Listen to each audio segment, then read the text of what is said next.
या ठिकाणी 2003 पासून सतत सेवेमध्ये, रुग्णाच्या सेवेमध्ये या ठिकाणी अधिपरिचारिका, मेडिकल ऑफिसर, वैद्यकीय अधिकारी यांच्या माध्यमातून बऱ्याचशा रुग्णांची या ठिकाणी सेवा केली जात आहे आणि सर्व कर्मचारी आपापल्या माध्यमातून आपल्या आपल्या परिस्थितीनुसार रुग्णांची सेवा करतात। अशातच आपल्या इथं वर्ग 4 मध्ये रुजू झालेल्या हलीमाबी शेख ह्या उपजिल्हा रुग्णालय अचलपूर किंवा इतर आरोग्य ठिकाणी 20/6/1990 ला वर्ग 4 या पदावर कार्यरत झाल्या होत्या आणि तेव्हापासून त्यांची सेवा ही आजपर्यंत रुग्णांच्या सेवेसाठी निरंकार झाली आणि आज दिनांक 31/1/2024 ला त्या वयोमानानुसार आपल्या इथून सेवानिवृत्त होत आहे। त्याच अनुषंगाने माननीय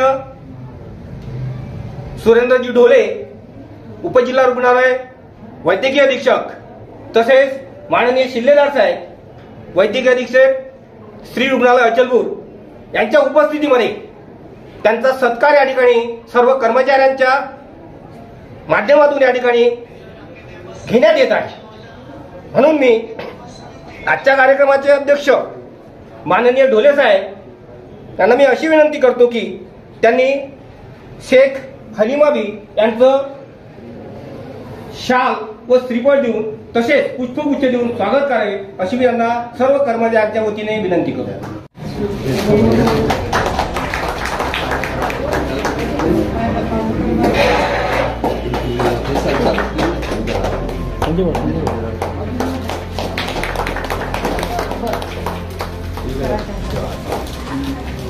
त्यानंतर आदरणीय शिल्लेदार साहेबांना विनंती करतो की त्यांनी पुण्यच्छ हलीमाबी शेख देऊन स्वागत करावे।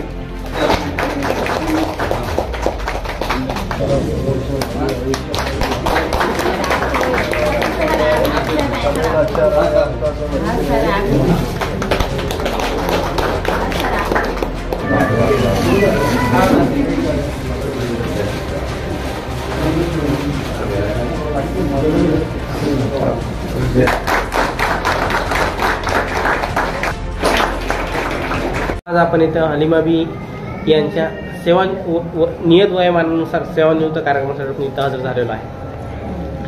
त्यांनी आजपर्यंत जी सेवा रुग्णांना दिली ही काही कुठल्या मूल्यानं मापल्या जात नाही अशा प्रकारची सेवा आहे आणि रुग्णसेवा ही सेवा आपली ईश्वरी सेवासारखी सेवा आहे आणि त्यांचा स्वभाव काही आमच्याकडून चुकलं असेल त्यासाठी आम्ही क्षमा पण मागतो मी आज या दिनानिमित्त आणि तशी नेहमी पण मी एक क्षमत्व ठेवतच असतो। आज पर अगर मेरे से कुछ गलती हुई तो मैं सॉरी बोलता हूँ क्योंकि थोड़ा सा स्ट्रिक्ट हूँ, लेकिन फिर भी आपका स्वभाव एकदम नम्र रहा कि हमको कुछ और आपका बेटा भी जैसे सिस्टर ने बोला आपका परिवार बहुत अच्छा है, उसका हमको बहुत ज़्यादा फायदा हुआ और हमको मतलब तो रुग्ण को जो भगवान की सेवा है वही समझ के आपने भी सेवा किया है और अब इसके आगे भी आपका जो हेल्थ है, आरोग्य है वो अच्छे से जाए यही भगवान से दुआ। याचं तात्पर्य असं की ड्युटीमध्ये असताना एक दिवस जॉईनिंग आणि एक दिवस रिटायरमेंट निश्चित आहे, परंतु काय असतं की त्यांनी जे 20 वर्ष 30 वर्ष जी सेवा केली ती अगदी इमानी इतबार ड्युटी करून आज 31/1/2024 ला रिटायर्ड होत आहे आणि खूप आनंदाची गोष्ट आहे। आमचे पण अगदी जवळ दिवस आलेले आहेत, पण आम्हाला पण असं वाटतं की आम्ही इतकी सेवा केली ती सुखरूप आम्ही रिटायर्ड व्हावं आणि सांगा असं वाटतं की जरी त्या आजारी होत्या आणि त्या घरी होत्या पण त्यांच्या प्रेझेंटीमध्ये त्यांचा मुलगा एकदम चांगल्या प्रकारे त्यांनी सेवा दिलेली आहे हॉस्पिटलला। कधीच त्यांनी कोणत्या कामाला कधीच नकार दिला नाही आणि उडतच सगळे कामं केलेले आहेत आणि हे सांगू इच्छिते की आपण पण सर्व्हिसमध्ये असताना आपण अधिकाऱ्यांचा रिस्पेक्ट ठेवूनच आपण काम करायला पाहिजे। हलीमाबी त्यांच्यासोबत काम करताना मी 1997 पासून जेव्हापासून जॉईन झाली तेव्हापासून मी त्यांना पाहिलेलं आहे आणि त्या जेव्हा त्यांच्यासोबत जेव्हा आम्ही काम केलं तेव्हा त्या इतक्या खूप चांगल्या प्रकारे काम करायचा. त्यांना कोणतंही काम सांगितलं, एखाद्या वेळेस ते नाही झालं असेल तरी चालेल, पण त्या काय म्हणायच्या, हा बाई, हा मी कर ती. म्हणजे त्यांचा नाही हा शब्द मी कधीच ऐकला नाही. त्यांनी प्रत्येक वेळेस मला, हा बाई मैं थोडी देर के बाद कर लेती किंवा मैं कल कर लूंगी, म्हणजे त्यांनी नाही हा शब्द कधीच वापरला नाही. पूर्ण याच्यामध्ये त्यांनी इतकं चांगलं काम केलं. त्यांनी स्वतः पोछासहित, झाडू सहित सगळं, असं नाही की बा एखाद्या वेळेस अटेंडंट नाही तो मेरा काम नाही आहे मैं काय को करू, हे असे उलट शब्द तर त्यांनी कधीच वापरले नाही. आणि बाई या शब्दांनीच त्यांनी आपल्या मुलीसारखं आम्हाला वागणूक दिलेली आहे. आणि त्या आज जात आहेत, ते दुःखही वाटत आहे. पण त्यांच्या अब्सेन्सीमध्ये जेव्हा करू शकत नव्हत्या, पण त्यांनी आपल्याला सेवेमध्ये कोणताही खंड आणू दिला नाही किंवा प्रशासनाला काही अडचण निर्माण करू दिली नाही. त्यांनी त्यांचा मुलगा जो त्यांनी खूप सुसंस्कृत केलेला आहे, माझा प्रत्येक शब्द त्यांनी मांडलेला आहे. आणि तो प्रत्येक वेळेस विचारूनच जात होता. तो एकटाच, जिथं 3 माझ्या मॉर्निंग इव्हिनिंग नाईट असं 3 स्लीपर 3 शिफ्टमध्ये पाहिजे असते, पण तो एकटाच 8 ते 4 मध्ये शिफ्ट करायचा. म्हणून त्याला मी सरांना थोडंसं हे करू नये, त्याला 1-2 तास मी जाऊ द्यायची.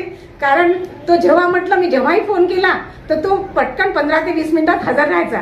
त्याच्यामुळे मी थोडंसं त्याच्या बाबतीत हे म्हणाल की मी त्याला थोडीशी मदत तेवढी केलेली आहे. त्याला जेव्हा जेव्हा गरज वाटली तेव्हा मी त्याला सोडलेलं आहे. पण त्यांनी माझी जेव्हा गरज असली, जेव्हा कोणी आपल्याकडे अधिकारी येतात किंवा कोणी मंत्री येतात, कोणी पण येते, तेव्हा तो पोरगा 8 ते 8 तेव्हा वेळ नाही पाहत की 12 तास झाले की 6 तास झाले की 10 तास झाले. त्यावेळेस तो अखंड सेवा देतो. आणि विशेष म्हणजे तो जेव्हा इथं असतो ना, तो जेवायला सुद्धा मग जात नाही. कारण तो घरी जाऊन तो साफसफाईचं काम करतो, घरी जाऊन आंघोळ करून नंतरच जेवण करतो. त्याच्यामुळे तो कधी फक्त चहावर राहतो. एवढा चांगला सुसंस्कृत मुलगा त्यांनी आपल्याला म्हणजे सेवेसाठी दिला. त्याच्यामुळे त्यांचे खूप खूप आभार. आमची सेवा म्हणजे खंडित, जर ते आजारी असत्या तर त्यांना तुम्हाला सुट्टी द्यावीच लागली असती. आणि त्याच्यामुळे आपल्या कामामध्ये अडथळा आलाच नाही. तर पहिलेच आपल्याकडे स्लीपरची कमतरता, अशा एका म्हणजे त्यांनी 8 ते 4 मध्ये जे खूप चांगल्या प्रकारे आपल्याला सेवा दिली. एवढ्या मोठ्या रूम, जे पहिले 2-2 कर्मचारी मारायचे, तिथं त्या पोरांनी एवढ्या मोठ्या रूम्स, कॅज्युअलिटी, हे सगळं त्यांनी मारून दाखवलेलं आहे, केलेलं आहे प्रत्यक्ष. पण त्याच्या जागी जर दुसरा कोणी असता तर म्हटलं असतं, सिस्टर इतकं काम तर कोणी करता नाही. पण त्यांनी असं कधी म्हटलं नाही. त्यांनी तेवढं स्वच्छता करण्याचा प्रयत्न केला. कधी त्याच्यामुळे कुठं कमी जास्त असेल तर तेवढं थोडं मी दुर्लक्षही केलेलं आहे. कधी एखाद्या वेळेस आढळलं असेल तर, कारण तो जिथं खूप तिघांचं काम असते तिथं त्या एकट्या पोरांनी केलेलं आहे. त्याच्यामुळे त्याचं खूप खूप कौतुक करावंसं वाटते मला या ठिकाणी. आणि त्या सेवानिवृत्त होत आहे त्याच्यामुळे थोडंसं